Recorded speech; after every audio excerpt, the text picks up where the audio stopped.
Subscriber Microtubule Man left a very kind comment on one of these well-tempered clavier videos, noting my use of the imaginative connective tissue within one of the fugal expositions.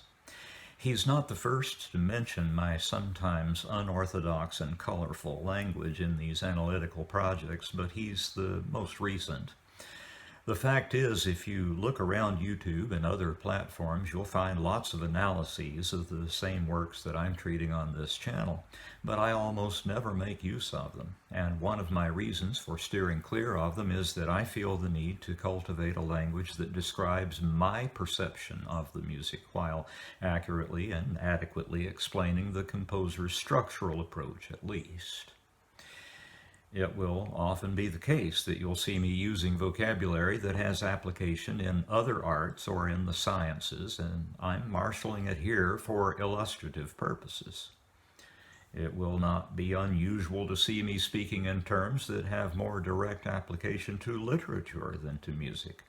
And as music is embedded in the world and our experience of that world, it inevitably reflects that world in some way.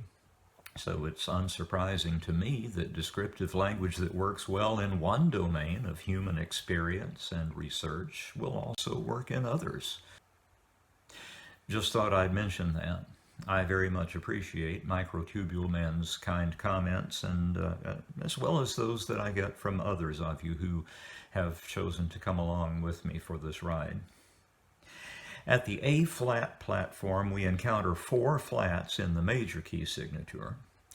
Getting from a major key to its parallel minor involves the addition of 3 flats to the signature, which in the case of A-flat minor would then have every note of the diatonic scale burdened with one of those signs. You may recall that at the E-flat stage, the minor key fugue was enharmonically transposed in the edition I'm using to E-flat minor, although Bach actually wrote it in D-sharp minor.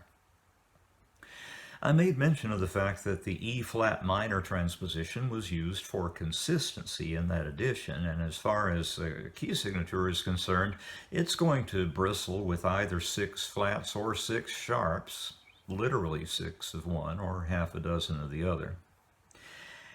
In the present case, however, there really is a clear advantage to switching over enharmonically to G sharp for the minor key movements, since that results in a key signature that's much easier to read than the one for A flat minor.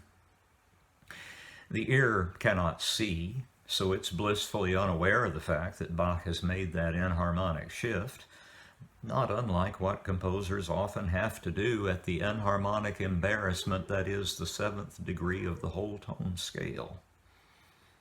Some of you know what the hell I'm talking about. The A-flat major prelude is an amiable thing, a leisurely conversation between the 2 hands working over a couple of motives to spin the yarn, a lot said with a little.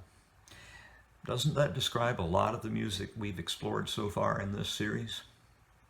There's also an easy-to-detect whiff of sonata form about this short movement. Be alert for that.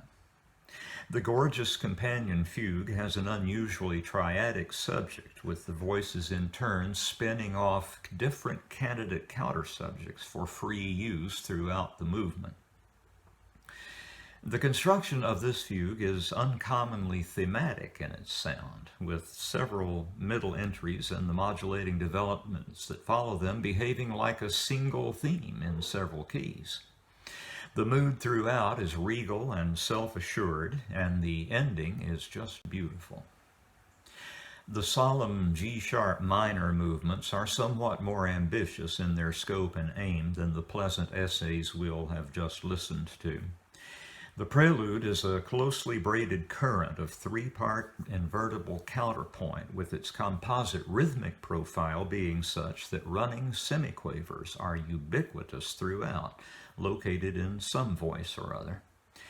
In an accent fairly Mediterranean, this lovely movement makes a sad comment on the world, to which the elaborate fugue that follows responds. I need to talk about its subject.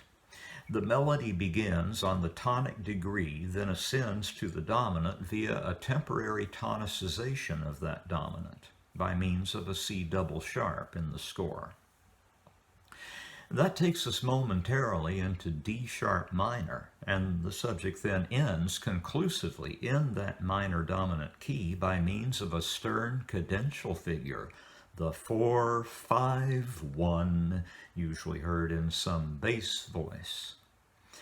The answers in this fugue are adjusted. They're what are called tonal answers, and in this case the alto's adjustment contrives to return the music to the tonic.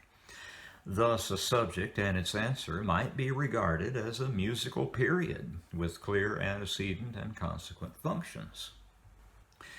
It's largely on account of that this fugue also has a kind of thematic sweep to it. The mood throughout is stern, owing to the subject's nagging cadence figure, and the G sharp minor final cadence underscores that severity. The pianist is Tatiana Nikolayeva.